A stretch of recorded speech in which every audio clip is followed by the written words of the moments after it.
Okay, hello to all, स्वागत है आप सबका एक बार फिर एटर्नल क्लासेस के अंदर। जैसा कि आप सब जानते हैं कि हम यहाँ पर नियमित रूप से मिलते हैं आपके लिए क्लास 10th के रिगार्डिंग कुछ एग्जाम इंपॉर्टेंट क्वेश्चंस के लिए। प्रीवियस क्लास में हमने आपकी क्लास 10th की हिस्ट्री बुक का चैप्टर नंबर 4 से रिलेटेड कुछ इंपॉर्टेंट क्वेश्चंस आपके साथ डिस्कस किए थे। हमने उसके अंदर 25 वेरी शॉर्ट आंसर क्वेश्चंस को डिस्कस कर लिया था। मैंने प्रीवियस क्लास में भी आपको एक्सप्लेन किया था कि आपका ये चैप्टर टोटल 4 मार्क्स का चैप्टर है, जिसमें 1 क्वेश्चन आएगा मल्टीपल चॉइस क्वेश्चन जो 1 नंबर का होगा। आपका 1 क्वेश्चन आएगा वेरी शॉर्ट आंसर क्वेश्चन, वो भी 1 मार्क्स का होगा, और 1 क्वेश्चन आएगा आपका शॉर्ट आंसर क्वेश्चन जो आपका 2 मार्क्स का क्वेश्चन होगा।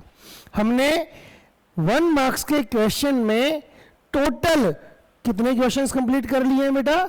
हमने उसके अंदर 25 क्वेश्चंस को प्रीवियस क्लास के अंदर कंप्लीट कर लिया था। अभी हम बढ़ते हैं नेक्स्ट क्वेश्चन की तरफ। क्या है बेटा आपका नेक्स्ट क्वेश्चन? चलिए शुरू करते हैं अपन। हमारा क्वेश्चन नंबर 26 क्या है, ध्यान दीजिए। क्वेश्चन नंबर 26 आपसे कह रहा है कि when was the first cotton mill established in Bombay? Bombay में फर्स्ट कॉटन मिल कब एस्टेब्लिश की गई?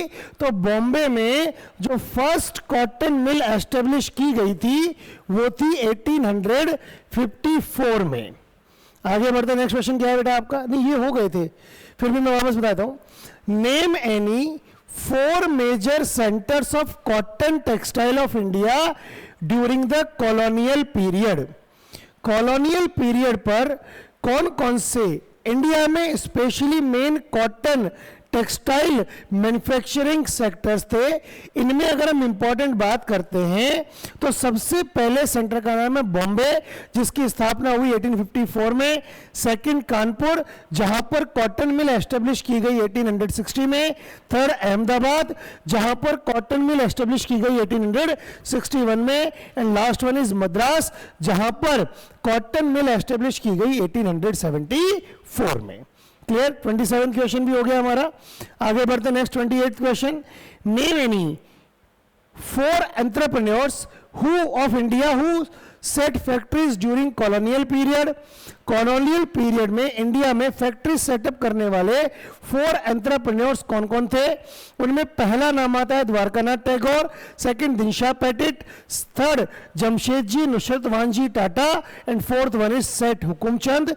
ठीक है, ये क्वेश्चन भी हमारा कंप्लीट है। इन सारे क्वेश्चंस को हमने प्रीवियस क्लास में डिस्कस कर लिया था।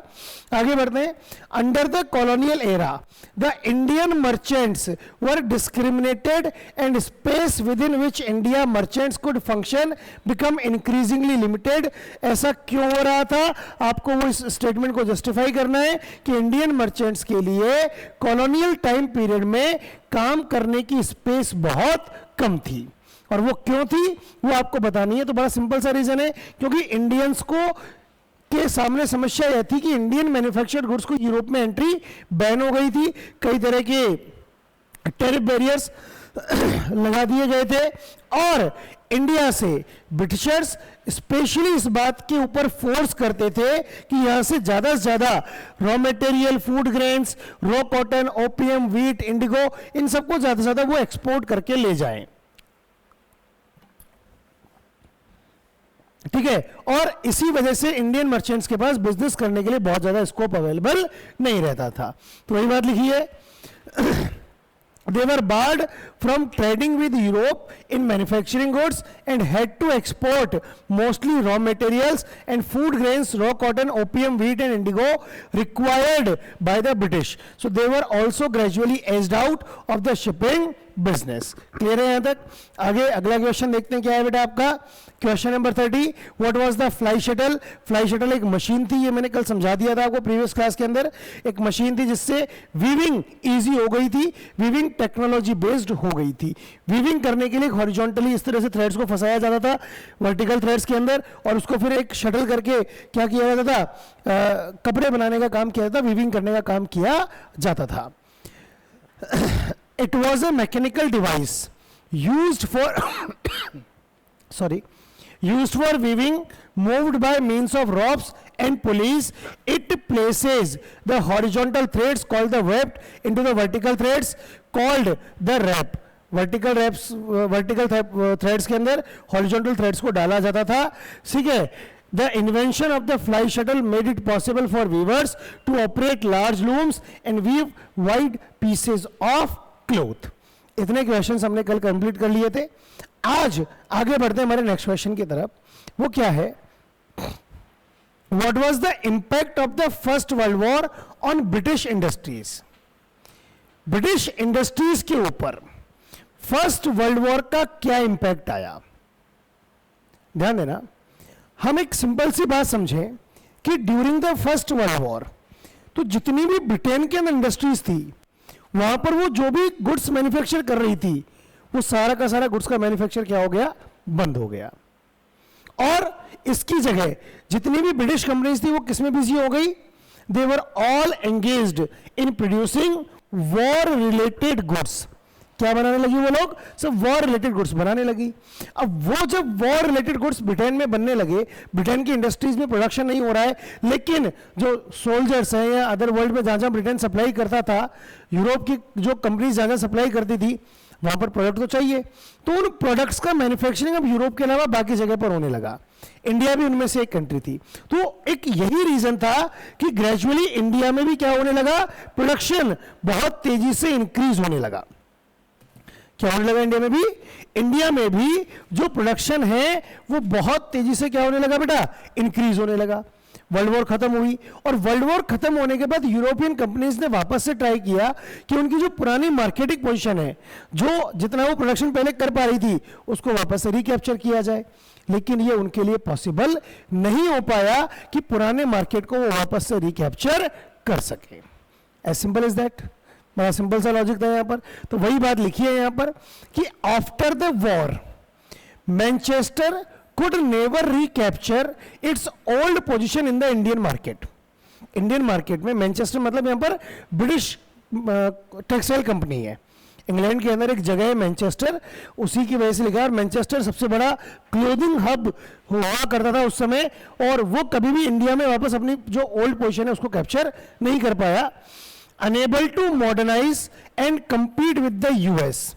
दूसरी तरफ जो ब्रिटिश इंडस्ट्रीज थी वो ना तो यूरोपीय अमेरिकन कंपनीज की तरह अपने आप को मॉडर्नाइज कर पाई थी, और ना ही उनके साथ किसी भी टर्म में कंपटीशन कर पा रही थी.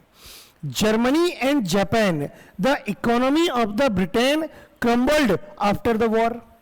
और जो ब्रिटेन का मैक्सिमम गुड सप्लाई होता था वो जापान और जर्मनी में होता था, और जापान और जर्मनी की खुद की हालत खराब थी फर्स्ट वर्ल्ड वॉर की वजह से. तो जब जो हमारे सबसे बड़े बायर थे, मतलब ब्रिटेन के जो सबसे बड़े बायर थे, वही बर्बाद हो गए, तो ब्रिटेन अपना माल कहां बेचे? वो समस्या आ गई. Cotton production collapsed and exports of cotton cloth from Britain fall dramatically. Cotton का प्रोडक्शन कम हो गया, अलग अलग कंट्री से ज्यादा कॉटन एक्सपोर्ट होता था, और इसी वजह से जो ब्रिटेन के अंदर कॉटन मैन्युफैक्चरिंग प्रोडक्ट्स जो थे ना, उनका एक्सपोर्ट भी धीरे धीरे डिक्लाइन होने लगा. Within the colonies, local industrialists gradually consolidated their position, substituting foreign manufacturers and capturing the home market. और जहां जहां जो कॉलोनीज थी, जहां पर ब्रिटिश गवर्नमेंट का दबदबा था, ब्रिटिश इंडस्ट्रीज का दबदबा था, वहां के लोकल प्लेयर्स ने उस मार्केट को कैप्चर कर लिया, और ब्रिटेन कभी भी अपनी पुरानी पोजीशन को एक्वायर नहीं कर पाया. That was the impact of first world war on the British industries. Clear? Question number 31 सबको क्लियर हो गया होगा. आगे बढ़ते हैं बेटा. नेक्स्ट क्वेश्चन आपका question number 32. Who was a जॉबर? जॉबर कौन होते थे? किसी भी फैक्ट्री के अंदर काम करने वाले, ध्यान से समझना, किसी भी फैक्ट्री के अंदर काम करने वाला सबसे हाईली एक्सपीरियंस्ड पर्सन, जिसको कि जो ऑनर्स थे उस फैक्ट्री के, उस इंडस्ट्री के जो ऑनर्स थे, वो ये रिस्पॉन्सिबिलिटी देते थे कि जब भी हमारे यहाँ पर काम की जरूरत पड़ेगी, वर्कर्स की आवश्यकता होगी, तो ये जॉबर अपने अपने गांव में जाकर वहां से इनको वर्कर्स की सप्लाई करवाया करते थे. तो एक जॉबर का काम हुआ करता. जॉबर मतलब जॉब दिलाने वाला, जिसका काम था कि विलेज में रह रहे लोगों को फैक्ट्रीज के अंदर जॉब दिलवाना. बढ़ते हैं, क्या लिखा है? जॉबर was an old and trusted worker employed by the Indian industries. Indian industries के द्वारा हायर किया गया एक बहुत सब पुराना और सबसे वफादार व्यक्ति. क्यों? To recruit the new workers, ताकि ये इनके लिए नए नए वर्कर्स ला कर दे, इन इंडस्ट्रीज को न्यू वर्कर्स की सप्लाई अवेलेबल करवा सके. क्लियर? अरे बड़ा सिंपल है ना, सबको समझ में आ गया ना? बहुत बढ़िया. आगे बढ़ते. नेक्स्ट क्वेश्चन क्या है बेटा हमारा? नेक्स्ट क्वेश्चन है कि during the first world war years industrial production in India boomed. Give reason. अभी समझाया क्यों इंडिया का प्रोडक्शन बढ़ा फर्स्ट वर्ल्ड वॉर के टाइम पर. ब्रिटेन में मैन्युफैक्चरिंग बंद हो गई, वो सिर्फ वॉर रिलेटेड गुड्स बना रहे हैं. इंडियंस को भी प्रोडक्ट तो चाहिए, जब तक ब्रिटेन से आ रहा था वो बंद हो गया, तो इंडिया में इंडियंस ने प्रोडक्शन करना शुरू कर दिया. इंडियंस प्रोडक्शन करेंगे तो ऑब्वियस सी बात है इंडियन प्रोडक्शन मार्केट अपने आप क्या होगा? बढ़ना शुरू हो जाएगा. Indian industries Manchester imports into India declined as British mills were busy with the war production.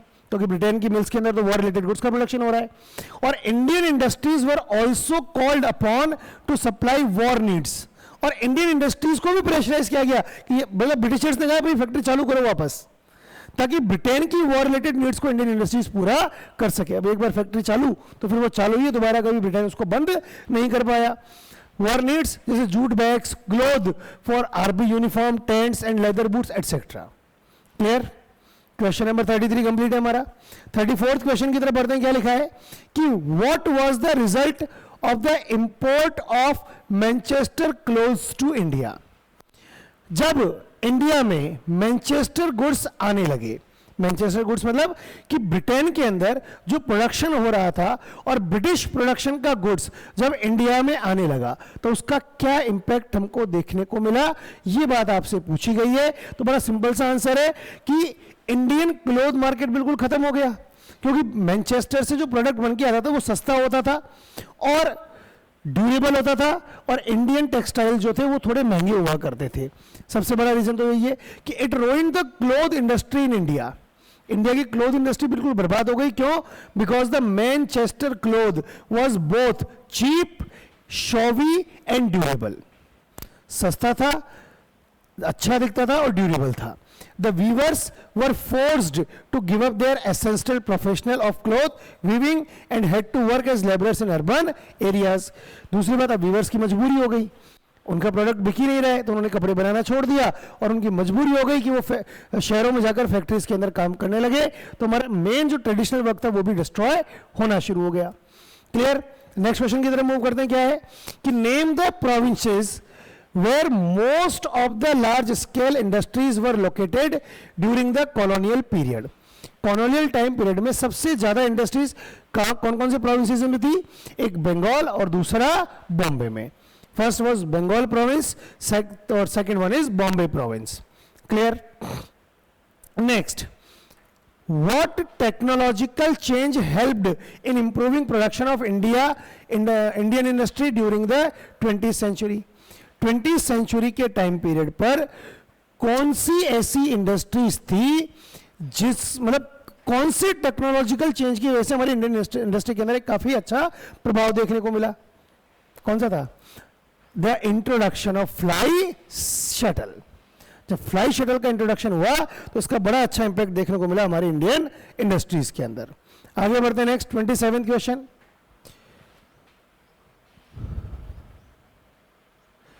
How the Indian and British manufacturers tried to expand their market. कैसे इंडियन और ब्रिटिश मैन्युफैक्चरर्स ने कैसे अपने मार्केट को बढ़ाने का प्रयास किया? तो उन्होंने कैसे प्रयास किया? Through advertising.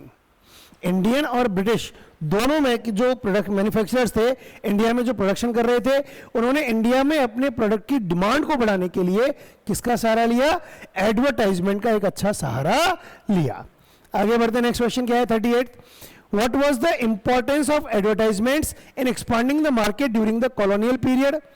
कॉलोनियल पीरियड के टाइम पर एडवर्टाइजमेंट्स को जो यूज लिया गया, क्या महत्व था इनका? Sorry. Why advertisements were so widely used by the manufacturers to promote their products? कैसे क्वेश्चन बन सकता है? तो सबसे पहला रीजन तो क्या था कि advertisements make products appear desirable and necessary. Advertisement देखने के बाद ऐसा लगता है कि अरे प्रोडक्ट हमारे पास भी होना चाहिए, आवश्यक है, क्यों इस प्रोडक्ट को अब तक हम यूज नहीं कर रहे हैं? डिजायरेबल, कि ये चाहिए ही चाहिए। दूसरा, these try to shape the minds of people and create new needs. इन प्रोडक्ट्स ने लोगों की नीड को शेप करना शुरू किया, माइंड को शेप करना शुरू किया, और उनको ये बताया कि भैया एक नई तरह की प्रोडक्ट है, ये तुम यूज नहीं कर रहे हो तो मतलब तुम कुछ मिस कर रहे हो। तो एक नीड जनरेट करने का काम भी किया इन एडवर्टाइजमेंट्स ने। क्लियर है? नेक्स्ट क्वेश्चन की बात करते हैं। क्वेश्चन नंबर 39 क्या दिया हुआ है आपको? When Indian manufacturers advertised the nationalist message was clear and loud, and what was the message? देखो, इंडियन एडवर्टाइजर्स ने किस तरह से नेशनल मैसेज, मतलब एक राष्ट्रभक्ति की बात को बढ़ाना शुरू किया। कब शुरू किया? पहली बात तो शुरू तो कब किया था कि when they started marketing, when they started advertising their products। तो पहले वाले क्वेश्चन का आंसर क्या हो जाएगा? when they started advertising their products। जब उन्होंने अपने प्रोडक्ट्स की एडवर्टाइजमेंट करना शुरू किया ना, तब उन्होंने क्या किया कि ये डिमांड, ये बताना शुरू किया कि स्वदेशी चीज को यूज करो तो हमारे देश का विकास होगा। और मैसेज क्या था कि if you care for the nation then buy the products that Indian produce. केवल उन्हीं प्रोडक्ट्स को परचेज करो जिनको कि एक इंडियन द्वारा बनाया गया है। स्वदेशी अपनाओ मूल मंत्र था। एक क्वेश्चन और देखते हैं बेटा, क्या है? अच्छा, अब आ गए आपके शॉर्ट आंसर टाइप क्वेश्चंस। हमने यहां तक क्या कंप्लीट कर लिया बेटा? हमने यहां तक वेरी शॉर्ट आंसर क्वेश्चंस को कंप्लीट कर लिया, जो कि स्पेशली आपके 1 मार्क्स में पूछे जाते हैं। आगे बात करते हैं बेटा हम उन क्वेश्चंस के बारे में जो कि आपसे 2 मार्क्स के अंदर पूछे जाएंगे। तो चलिए शुरू करते हैं बेटा अपन क्वेश्चन। चलिए तो शुरू करते हैं। क्वेश्चन नंबर 1 क्या दिया हुआ है कि what was the role of trade guilds. हमने पढ़ा कि पहले ट्रेड गिल्ड्स हुआ करते थे, ऑर्गेनाइजेशंस हुआ करती थी जो कि जिसमें बड़े बड़े इंडस्ट्रियलिस्ट कंट्रोल करते थे, मोनोपोली रखते थे, किंग के साथ मतलब व्यवस्था बनाकर उनके साथ टाइप करके वो पूरे के पूरे मार्केट को अपने पास कंट्रोल करते थे। नए जो न्यू प्लेयर्स हैं उनकी एंट्री को बैन करते थे। इनका क्या रोल था, वही आपसे पूछा। आंसर भी आपका यही बनेगा जो आपको पता है ट्रेड गिल्ड के बारे में, बस वही आपको लिखना है। बस थोड़ा सा फ्रेमिंग थोड़ी सी अलग तरीके से करनी है। क्या लिखा है बेटा कि these trade guilds were associations of producers that trained craft people, maintained control over production, regulated competition and prices। Same बात लिखी है, ये होगी ट्रेड गिल्ड की डेफिनेशन। क्या थे? They enjoyed monopoly rights to produce and trade in specific products। Specific products को बनाने में उसके अंदर ये मोनोपोली राइट्स भी मेंटेन किया करते थे। और क्या लिखा है? हाँ, और क्या लिखा है देखो ध्यान देना। They also had the right to restrict the entry of new persons into the trade। तो भैया चाहे ट्रेड गिल्ड कैसे भी पूछ ले, आपको बातें तो वही लिखनी है, नया कुछ इसके अंदर है नहीं। तो ये आपका पहला क्वेश्चन भी कंप्लीट है। आगे बढ़ लेते हैं फटाफट से सेकंड क्वेश्चन की तरफ। The proto industrialisation helped in building a close relationship between the town and the countryside. Explain. Town और कंट्री साइड के बीच में एक रिलेशन, ट्रेड रिलेशंस को मजबूत बनाने में एक इंपॉर्टेंट रोल रहा है किसका? प्रोटो इंडस्ट्रियलाइजेशन का। क्या हम इस बात को एक्सप्लेन कर सकते हैं? क्या हम इस बात को वेरीफाई कर सकते हैं? बिल्कुल कर सकते हैं, करके बताते हैं आपको। क्या लिखा है कि merchants were based in towns, बड़े बड़े मर्चेंट टाउन में थे, लेकिन उनका काम कहाँ होता था? कंट्री साइड के अंदर, रूरल एरियाज में जो विलेजर्स थे ना, वही उनका प्रोडक्शन का काम किया करते थे. But the work was done mostly in the country side by the peasant house holds. काम कौन करता था? पीजेंट हाउस होल्ड से उनके लिए प्रोडक्शन का काम किया करते थे. A merchant clothier in England purchased wool from a wool stapler and carried it to the spinner. The yarn that was spun was taken in subsequent stages of production to weavers, fullers and then to dyers. मतलब जो बड़ा सा कोई बहुत बड़ा England के अंदर क्या है? क्लोथियर है, मतलब जो कपड़े खरीदता है. वो कपड़े किससे खरीदेगा? वूल खरीदेगा वूल स्टेपलर से. और वूल स्टेपलर के पास वो वूल कहाँ से आया? स्पिनर के पास से. स्पिनर के पास जो धागा बन के आया, वो धागा बहुत सारी स्टेजेस में कौन बनाता था? वीवर्स, फुलर्स और डायर्स वगैरह, ये सब पूरा का पूरा काम करके धागे से कपड़ा बनाते थे. मतलब काम तो कहां पर हो रहा है? पूरा लोकल लेवल पे हो रहा है.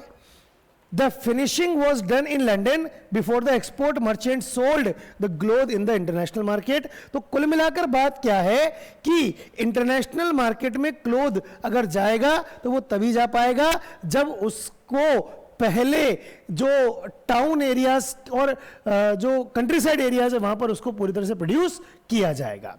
आगे बढ़ते हैं नेक्स्ट क्वेश्चन की तरफ. क्या है कि during the first world war years industrial production in India boomed. Give reasons. ये क्वेश्चन जस्ट थोड़ी देर पहले मैंने आपको एक्सप्लेन किया है, बस ये 2 मार्क्स में आ गया है. बातें सेम है. यूरोप कभी भी अपनी ओल्ड पोजीशन को रिकैप्चर नहीं कर पाया. मैनचेस्टर के अंदर प्रोडक्शन बंद हो गया था, इंडिया में प्रोडक्शन बढ़ गया. इंडिया में प्रोडक्शन बढ़ने के साथ इवन इंडियन प्रोड्यूसर्स को भी फोर्स किया गया कि वो भी ब्रिटेन की वॉर रिलेटेड नीड्स को पूरा करने के लिए इंडिया में प्रोडक्शन को बढ़ावा दें.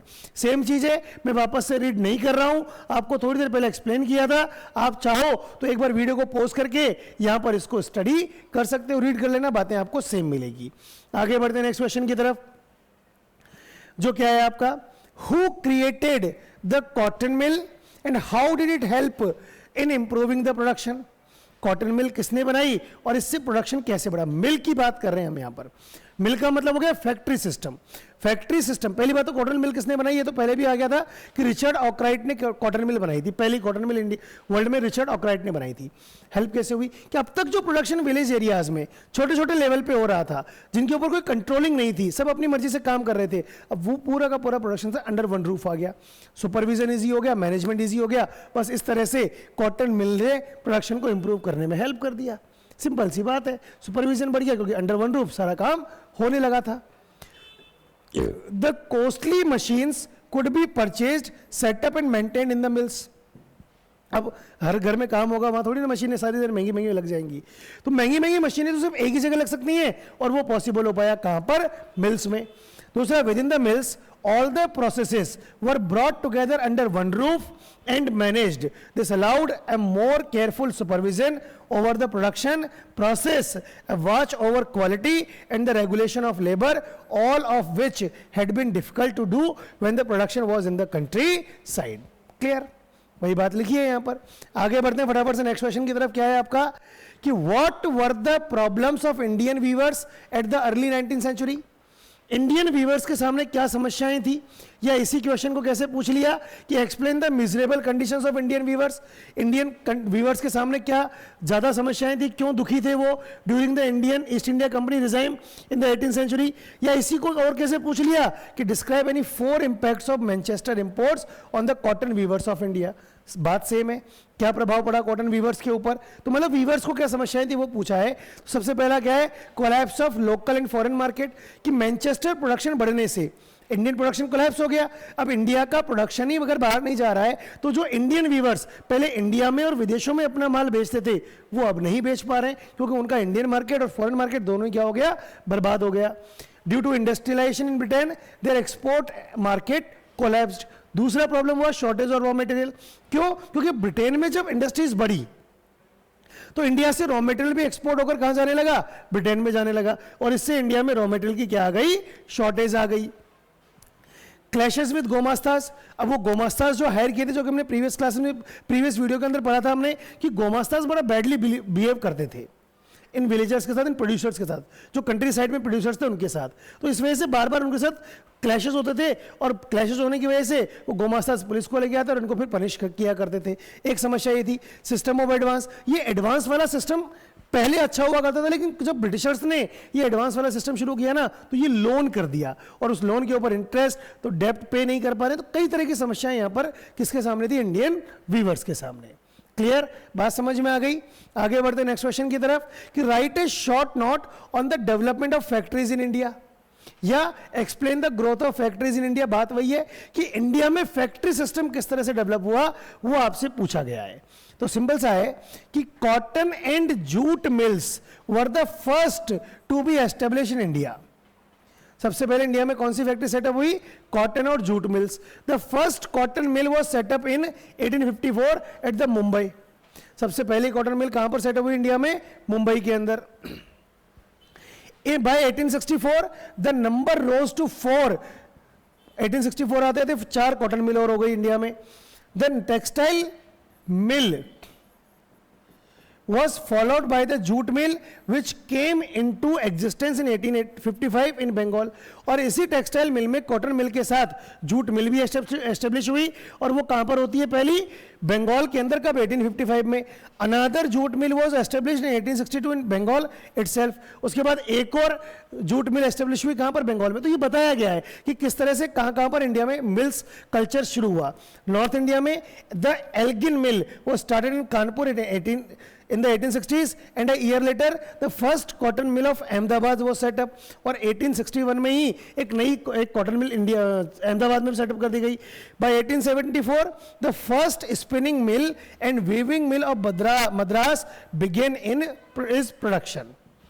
तो ये यहां पर वही डेटा लिखना है आपको कि किस तरह से कहां पर कब कौन कौन सी मिल्स को सेटअप किया गया। तो कब कौन सी मिल सेटअप हुई आपको याद होगा तो आपका आंसर ऑटोमेटिकली अच्छा बन जाएगा। आगे बढ़ते नेक्स्ट क्वेश्चन की तरफ। क्या है? However the Indian merchant industrialist discriminated by the Britishers. किस तरह से ब्रिटिशर्स उनको डिस्क्रिमिनेट करते थे, और mention some of the problems of Indian merchant industrialist, या इंडियन मर्चेंट इंडस्ट्रियलिस्ट की क्या प्रॉब्लम थी, कुछ प्रॉब्लम्स के बारे में आपसे पूछा गया है। सबसे पहली प्रॉब्लम लिमिटेड मार्केट साइज कोई बहुत बड़ा नहीं था इनके पास, लिमिटेड एरिया में इनको वर्क करना पड़ता था।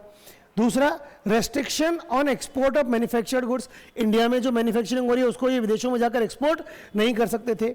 इंट्रोडक्शन ऑफ मॉडर्न शिप्स आ गई थी जिसमें बहुत हैवी क्वांटिटी में रॉ मटेरियल को एक्सपोर्ट कर लिया जाता था। और exclusive chambers of the Europeans, वो जो यूल वगैरह जो थी managing agencies, European managing agencies जो कि इंडियन बिजनेस को मैनेज करती थी, ये भी एक सबसे बड़ी समस्या थी। क्लियर? नेक्स्ट क्वेश्चन की तरफ मूव करते हैं बेटा अपन। क्या है?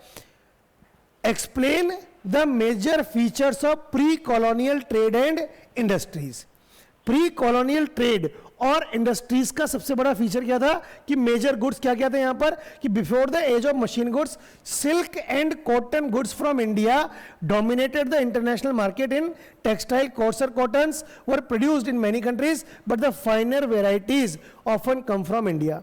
तो जो मेजर गुड्स था प्री कॉलोनियल पीरियड में, मतलब ब्रिटिशर्स के आने से पहले इंडिया में जो एक्सपोर्ट किया जाता वो क्या था बेटा? सिल्क और कॉटन। और कॉर्सर कॉटन जो था वो कई कंट्रीज में प्रोड्यूस होता था, लेकिन सबसे अच्छी क्वालिटी इंडिया में ही प्रोड्यूस की जाती थी। ट्रेडिंग पार्टनर्स इंडियंस के कौन थे? American and Persian merchants took the goods from Punjab to Afghanistan. Punjab से अफगानिस्तान जा रहा है। Eastern Persia and central Asia, मतलब कई जगह कई कंट्रीज में इंडिया का जो गुड्स है उसको एक्सपोर्ट किया जाता था। Bales of fine textiles were carried on camelback via the northwest frontier through mountain passes and across deserts। मतलब माउंटेन पासेस, डेजर्ट, कुछ भी परेशानी हो तो भी इंडिया का माल बाहर जाकर बेचा जा रहा था। मेजर पोर्ट्स क्या क्या थे? Vibrant sea trade operated through the main pre colonial ports. Surat on the Gujarat coast connected India to the Gulf and Red Sea ports. Masulipattnam at the Coromandel coast and Hooghly in Bengal had trade links with Southeast Asian ports। तो ये question complete है बेटा आपका। इसी के साथ आपका chapter number 4 भी कंप्लीट है।